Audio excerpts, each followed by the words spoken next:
Good day, I'm Lisa Rowe and this is your JIS News for Wednesday, November 15, 2023. Minister of National Security Dr. Horace Chang says persons behind a series of bomb threats on institutions across the island are being pursued aggressively.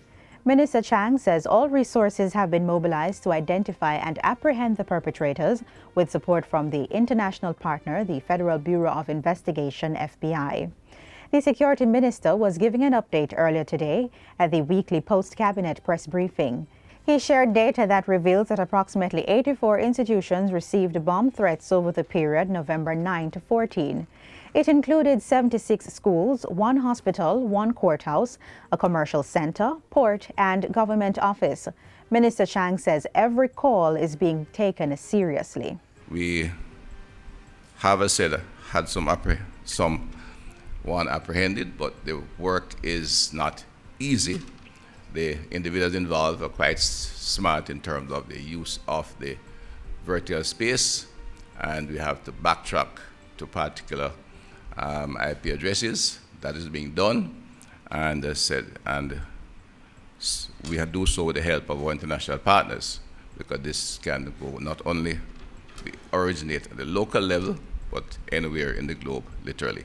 According to Minister Chang, the kind of activity being dealt with has a wide source.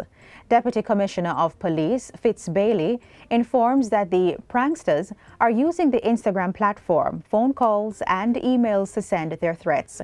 He says the police are pursuing several leads.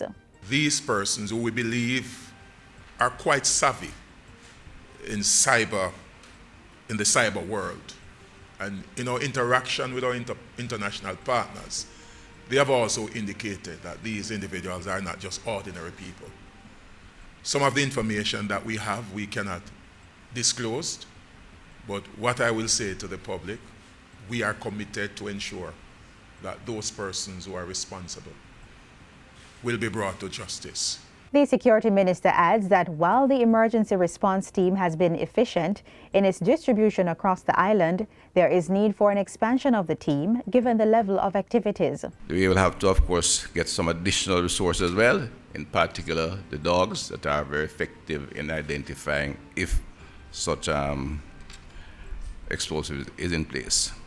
We'll have to continue training and sensitizing our institutions, schools, hospitals, courts, and commercial and public institutions who may be recipient of such threats, to ensure that the response can be proportionate. Information Minister Robert Morgan says legislative changes are also being pursued to address this level of crime. We are currently in the process of reviewing the Cybercrimes Act, which will also deal with matters of that nature. The Ministry of Education and Youth is also responding to the recent spate of bomb threats with the implementation of an intervention protocol called Response to Trauma Events. Portfolio Minister Favour Williams says this is to assist students and staff deal with psychologically traumatic occurrences. The strategy is in partnership with the Guidance and Counseling Unit, the Ministry of Health and Wellness, and other agencies. Minister Williams says the intervention will continue until the end of December. Just to give you an example of what this is, for all our grades, we will have coping skills lessons, and that will be done by our health and family life education teachers, our guidance counselors.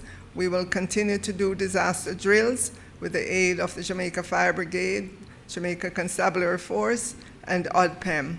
Coping skills workshops will also be held for staff at schools, in addition to other interventions.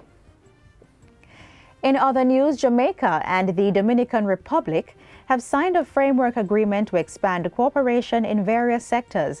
The agreement was signed by Minister of Foreign Affairs and Foreign Trade, Senator Kamina Johnson-Smith, and her counterpart, His Excellency Roberto Alvarez.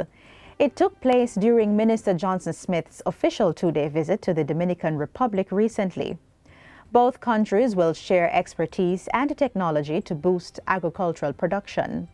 Work to safeguard the environment through projects on biodiversity, water resource management, and sustainable solid waste practices are also on the agenda. In addition, Minister Johnson Smith says the agreement will allow both countries to bolster political collaboration, catalyze trade and investment, and enrich educational and cultural interaction. She says the partnership marks a deliberate step towards fortifying and expanding cooperation on a range of important sectors. Approximately 100 households in the Peaceview and Cassava Walk communities of St. James are set to benefit from regularized electricity under the Rural Electrification Program REP. On a tour of the community last week, Portfolio Minister Darrell Vaz said the project was estimated to cost more than $20 million. The work will be done in partnership with the Jamaica Social Investment Fund, JSIF, and the Jamaica Public Service Company. So what we want to do here is to make sure that we regularize, make sure that the wiring is done for those that are not, those that are wired, that needs to be recertified, that we do that, to make sure that we put in the proper infrastructure, tidy up the wires so that everybody can be on the grid. Minister of National Security and Member of Parliament for St. James Northwestern, Dr. Horace Chang, has welcomed the initiative as a great improvement for the community. They look forward to it with anxiety. I've been waiting for this, trust me. They're very happy come January we can turn it on. Minister Chang revealed that street lights would later be installed in the communities.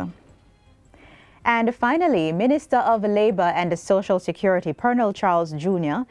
is encouraging member countries of CARICOM to ensure that strong social security systems are in place to deal with natural disasters. The call comes against the backdrop of the 5.6 magnitude earthquake that shook sections of Jamaica on October 30. Minister Charles Jr. was addressing the 31st meeting of heads of CARICOM's social security organizations recently. He said the earthquake served as a reminder of the vulnerabilities and unforeseen challenges faced by countries. The earthquake, like much the pandemic before it, has laid bare the essential need for the robust social security systems that should be designed to stand as bastions of stability when the ground shakes and the unexpected strikes. The minister encouraged delegates to also strengthen social partnerships within the region to help build resilience.